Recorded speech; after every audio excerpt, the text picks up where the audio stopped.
Hello friends, welcome to crazy GK trick daily current affair session में आप सभी का स्वागत है। दोस्तों, आज है 29 अप्रैल 2022 और आज से रिलेटेड जितनी भी महत्वपूर्ण करंट अफेयर होने वाली है उसे मैं आपके लिए डिस्कस करूंगा। ये करंट अफेयर भारत के किसी भी प्रतियोगी परीक्षाओं के लिए इंपॉर्टेंट है, तो पूरे सेशन को बहुत ध्यान से सुनिएगा।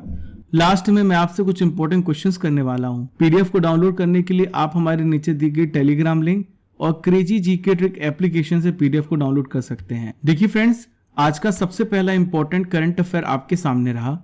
संयुक्त राष्ट्र विश्व पर्यटन संगठन से हाल ही में कौन सा देश हट गया है?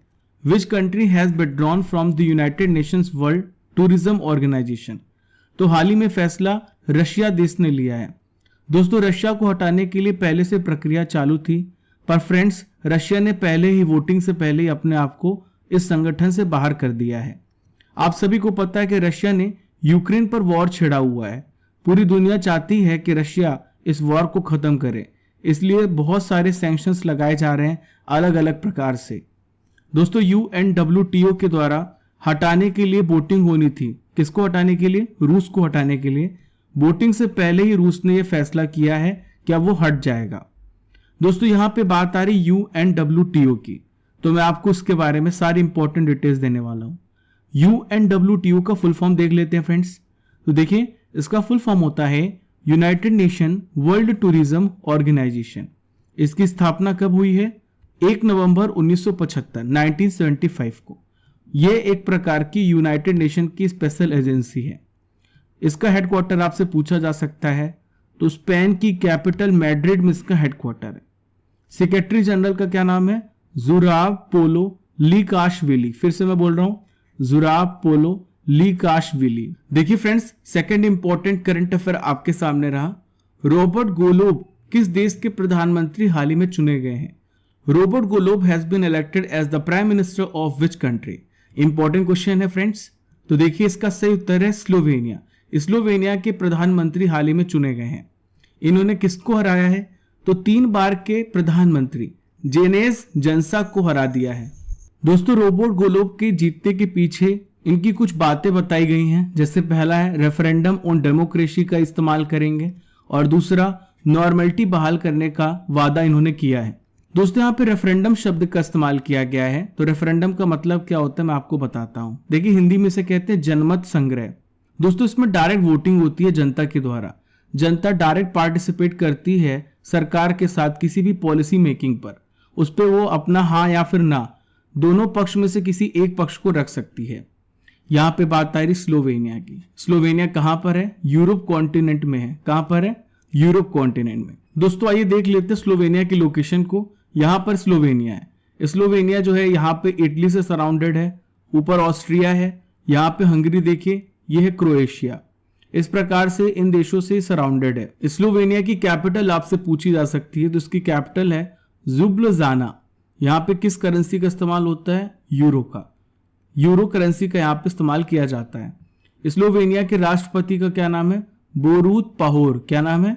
बोरूत पहोर। देखिए friends, third important current affair आपके सामने रहा। हाल ही में तमिलनाडु सरकार के द्वारा अल्पसंख्यक अधिकार दिवस कब बनाया जाएगा? When will be the minorities rights day be celebrated by the Tamil Nadu government? तो इंपॉर्टेंट क्वेश्चन है फ्रेंड्स। तो देखिए, हर साल ये 18 दिसंबर को मनाया जाएगा। कब मनाया जाएगा? 18 दिसंबर को।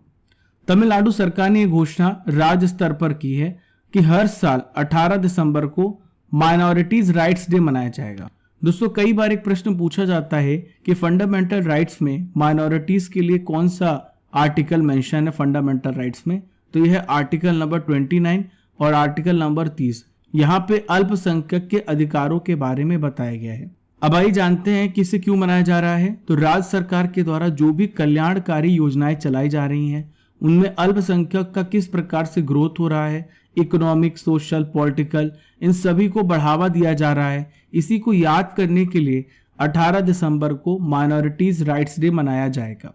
तमिलनाडु के वर्तमान मुख्यमंत्री MK स्टालिन ने यह कहा है कि भीमराव अंबेडकर जी की याद में BR अंबेडकर जी की जयंती में 14 अप्रैल को समानता दिवस मनाने की घोषणा की गई है। आइए फ्रेंड, जान लेते हैं तमिलनाडु राज्य के बारे में महत्वपूर्ण डिटेल्स को। सबसे पहले इसकी लोकेशन देखिए, ये तमिलनाडु है। तमिलनाडु के ऊपर यहाँ पर देखिए आंध्र प्रदेश है। कौन सा राज्य है? आंध्र प्रदेश। यहाँ पे देखिए कर्नाटक है, ये केरल है। ठीक है दोस्तों, तमिलनाडु के मुख्यमंत्री कौन है? MK स्टैलिन है। तमिलनाडु के गवर्नर के बारे में जान लेते हैं, तो ये है RN रवि। तमिलनाडु की कैपिटल चेन्नई है। तमिलनाडु में किस प्रकार की शैली के मंदिर पाए जाते हैं? तो तमिलनाडु में द्रविड़ शैली में हिंदू मंदिर पाए जाते हैं। मदुरई में फेमस मंदिर का नाम आप बता सकते हैं क्या? तो मदुरई में फेमस मंदिर, इसका नाम है मीनाक्षी अम्बन मंदिर। यहाँ पर रंगीन मूर्तियों के साथ ऊंचे गोपुरम स्तंभ हैं। चलिए फ्रेंड, चलते हैं फोर्थ इंपॉर्टेंट करंट अफेयर्स की ओर। 21वें वर्ल्ड कांग्रेस ऑफ अकाउंटेंट्स 2022 की मेजबानी कौन सा देश करेगा? Which country will host the 21st world Congress of accountants 2022? तो दोस्तों इसकी मेजबानी भारत देश कर रहा है और हमारे लिए प्राउड मोमेंट है। भारतीय चार्टर्ड अकाउंटेंट संस्थान के प्रेसिडेंट कौन है? आपसे पूछा जा सकता है। तो इनका नाम है देवाशीष मित्रा। इनके अनुसार पहली बार 21st विश्व लेखाकार कांग्रेस की मेजबानी कौन कर रहा है? भारत कर रहा है। दोस्तों इस कार्यक्रम में 130 देश भाग ले रहे हैं और उसमें से लगभग 6000 शीर्ष अकाउंटेंट्स भी इस कांग्रेस में भाग लेंगे। ये कब से कब तक चलेगा? 18 से लेकर 21 नवंबर तक चलेगा। इसका आयोजन कहां पर होगा? मुंबई के जियो वर्ल्ड कन्वेंशन सेंटर में इसका आयोजन किया जाएगा। 2022 की थीम क्या है? तो थीम है building trust enabling sustainability. World Congress of accountants की शुरुआत कब हुई थी? 1904 में। दोस्तों प्रत्येक 4 सालों में इसका आयोजन किया जाता है। देखिए फ्रेंड्स, एक महत्वपूर्ण प्रश्न आपसे पूछा जा सकता है कि भारतीय चार्टर्ड अकाउंटेंट संस्थान की स्थापना कब हुई? इसका गठन कब हुआ? 1 जुलाई 1949 को, जिसका मुख्यालय नई दिल्ली में है और इसके वर्तमान अध्यक्ष हैं देवाशीष मित्रा। दोस्तों आज की सबसे पहली नॉलेज फैक्ट्री आपके सामने है। आज मैं आपको बताने वाला हूं 2022 की प्रमुख पुस्तकें और उनके लेखकों के नाम के बारे में। दोस्तों पहली पुस्तक है पूर्ति प्रदत्त श्री सोमैया। ये किसके द्वारा लिखी गई है? के श्याम प्रसाद जी के द्वारा। अगली बुक है the little book of Joy. इसे दलाई लामा और डेस्मंड टूटू के द्वारा लिखा गया है। नेक्स्ट बुक है ऋचा मिश्रा जी के द्वारा लिखी गई। इन्होंने लिखी है Anfield barrels India's oil story. देखिए नेक्स्ट बुक है द ग्रेट टेक गेम। इसे अनिरुद्ध सूरी के द्वारा लिखा गया है।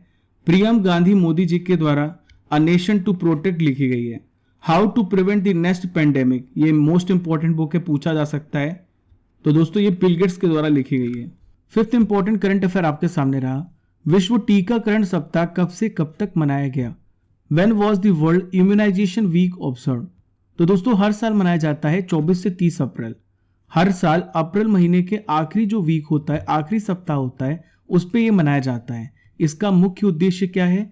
सभी आयु वर्ग के लोगों को बीमारी से बचाना, और बीमारी से बचाने के लिए टीकों का इस्तेमाल करके किस प्रकार से हम बच सकते हैं, इसके महत्व के बारे में, इंपॉर्टेंस के बारे में लोगों को बताना। दोस्तों बहुत से प्रश्न थीम से रिलेटेड पूछे जाते हैं, तो इस वर्ष की थीम आप याद रखिएगा, long life for all. World vaccination week कब से मनाना स्टार्ट किया गया है? मई 2012 से। किसके द्वारा? WHO के निर्णय लेने वाली संस्था वर्ल्ड हेल्थ असेंबली के द्वारा। दोस्तों यहाँ पे कोविड की बात आ रही है, तो भारत में कोविड-19 टीकाकरण को लेकर के इंपॉर्टेंट डिटेल्स को समझ लेते हैं। एक इंपॉर्टेंट क्वेश्चन आपसे पूछा जा सकता है कि इसकी शुरुआत कब हुई? भारत में टीकाकरण की शुरुआत कब हुई? 16 जनवरी 2021 को कोविड-19 टीके का प्रशासन शुरू किया गया। दोस्तों अब तक बात करें तो 25 अप्रैल 2022 तक भारत ने पहली, दूसरी और बूस्टर खुराक मिलाकर लगभग 1.87 अरब से अधिक खुराक दे दी है। भारत में बहुत सारे टीके इस्तेमाल किए जाते हैं, लेकिन भारत में 2 प्रमुख रूप से टीके का इस्तेमाल किया जा रहा है कोविड-19 के लिए। पहला है कोविशील्ड और दूसरा है कोवैक्सीन। कोविशील्ड को सीरम इंस्टीट्यूट ऑफ इंडिया ने बनाया है और कोवैक्सीन को भारत बायोटेक ने बनाया है। भारत बायोटेक का हेडक्वार्टर हैदराबाद में है और कोविशील्ड का हेडक्वार्टर कहां पर है, जिसको सीरम इंस्टीट्यूट ऑफ इंडिया ने बनाया है, पुणे में है। दोस्तों अब तक बात करें तो 72% भारतीय आबादी को फर्स्ट डोज लग चुका है और 61% भारतीय आबादी को दूसरी खुराक प्राप्त हो चुकी है। देखिए friends, sixth important current affair आपके सामने रहा। UNEP ने champions of the earth life time achievement award से हाल ही में किसे सम्मानित किया है? तो इसका सही उत्तर है सर डेविड एटनबरो को। इसके पहले भारत के प्रधानमंत्री नरेंद्र मोदी जी को चैंपियंस ऑफ द अर्थ का पुरस्कार दिया जा चुका है। सर डेविड एटनबरो किस देश के हैं, ये आपसे एग्जाम में पूछा जाएगा। तो ये इंग्लैंड देश के, कहाँ के हैं, इंग्लैंड के निवासी हैं।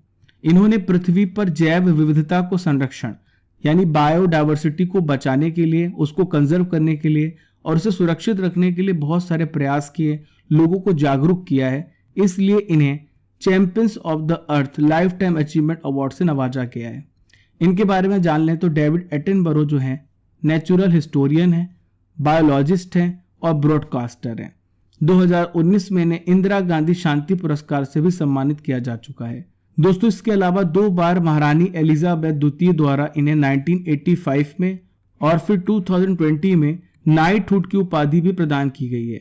3 एमी पुरस्कार और 8 British academy of film and television arts, जिसे हम बाफ्टा पुरस्कार भी कहते हैं, इन्हें मिल चुका है। दोस्तों यहाँ पे UNEP शब्द का इस्तेमाल किया गया है, तो इसका फुल फॉर्म होता है United Nation Environment Programme. United Nation Environment Programme, इसकी स्थापना 1972 में हुई है। हेडक्वार्टर इसका केन्या नैरोबी में है।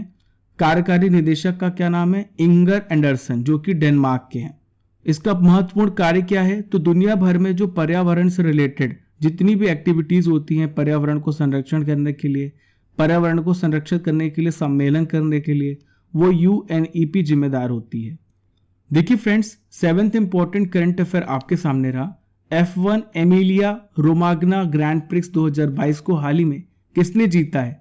Who has won the F1 Emilia Romagna grand prix 2022? तो इसका सही उत्तर है मैक्स वेरस्टेपन। दोस्तों कुछ ही दिन पहले मैंने आपको बताया था, इन्होंने सऊदी अरब के सीजन को भी जीता है। फार्मूला 1 चैंपियन मैक्स वेरस्टेपन किस देश के हैं? नीदरलैंड के हैं और ये रेड बुल के लिए रेसिंग करते हैं। दोस्तों इटली में हाल ही में एमिलिया रोमाग्ना ग्रैंड प्रिक्स का खिताब इन्होंने जीत लिया है। दूसरे स्थान पर कौन रहा है? सर्जियो पेरेज, जो कि मैक्सिको देश के हैं और ये रेड बुल के लिए ड्राइविंग करते हैं। तीसरे स्थान पे थे लैंडो नॉरिस, जो कि यूके के हैं और ये मैकलारन के लिए रेसिंग करते हैं और ये तीसरे स्थान पर रहे। दोस्तों 2022 के कुछ विनर्स के नाम मैं आपको बता रहा हूं, ध्यान से सुनिएगा। बहरीन ग्रैंड प्रिक्स, तो हाल ही में चार्ल्स लेक्लर, जो कि मोनाको देश के हैं और फेरारी के लिए राइड करते हैं, इन्होंने बहरीन ग्रैंड प्रिक्स को जीता है। सेकंड बात करेंगे सऊदी अरब ग्रैंड प्रिक्स, तो मैक्स वेरस्टेपन ने जीता है। मैक्स वेरस्टेपन किस देश के हैं? नीदरलैंड के हैं और रेड बुल के लिए रेसिंग करते हैं। ऑस्ट्रेलियन ग्रैंड प्रिक्स को जीता है चार्ल्स लेक्लर्क ने, जो कि मोनाको देश के हैं और ये फेरारी के लिए रेस करते हैं। 8th इंपॉर्टेंट करंट अफेयर आपके सामने रहा। International Chernobyl disaster remembrance day कब मनाया जाता है? When is international Chernobyl disaster remembrance day celebrated? हर साल 26 अप्रैल को मनाया जाता है। ठीक है, आइए जानते हैं इसके सारी इंपॉर्टेंट डिटेल्स को। 1986 में क्या हुआ था? चेरनोबिल परमाणु ऊर्जा प्लांट में पावर प्लांट 4th में विस्फोट हो गया था, जिसकी वजह से जो रेडिएशन था कहां फैल गया? रेडिएशन बेलारूस में, यूक्रेन में, रूसी संघ के बड़े क्षेत्रों में रेडिएशन फैल गया था। ये कहां पर है चेरनोबिल? तो यूक्रेन के प्रेपियास शहर में यह है। दोस्तों इसकी सूचना हालांकि बहुत सारे देशों को नहीं दी गई थी, दूसरे देशों को इसकी सूचना नहीं दी गई थी कि रेडिएशन फैल चुका है। परमाणु प्लांट को कब से कब तक बनाया गया था? 1977 से 1983 के बीच में परमाणु प्लांट को तैयार किया गया था। हमारी नेक्स्ट नॉलेज फैक्ट्री आपके सामने है। आज मैं आपको बताने वाला हूं हाल ही में प्रदान किए गए इंपॉर्टेंट पुरस्कारों के बारे में। डॉक्टर नीना गुप्ता को रामानुजन पुरस्कार 2021 से सम्मानित किया जा चुका है।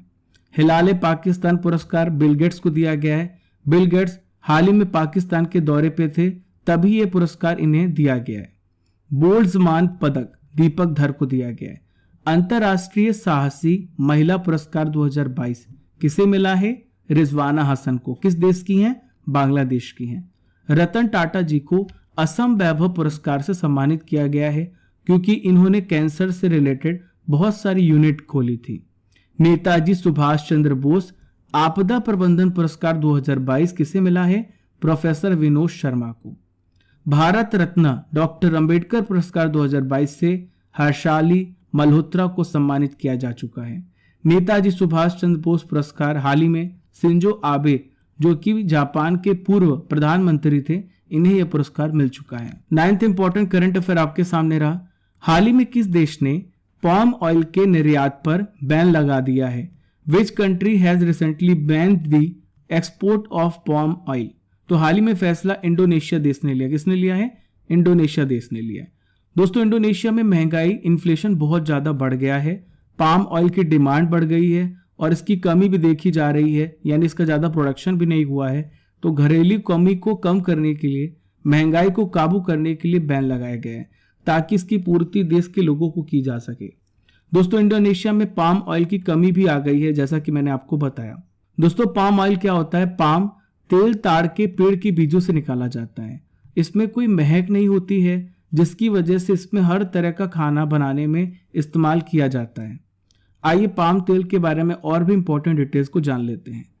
दोस्तों पाम तेल के उत्पादन में कौन सा देश नंबर 1 में है? तो इंडोनेशिया। इंडोनेशिया दुनिया में नंबर 1 पर है और दूसरे नंबर पर है मलेशिया।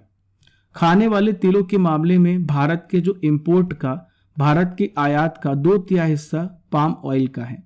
भारत लगभग एक साल में 90 लाख टन पाम ऑयल का इंपोर्ट करता है।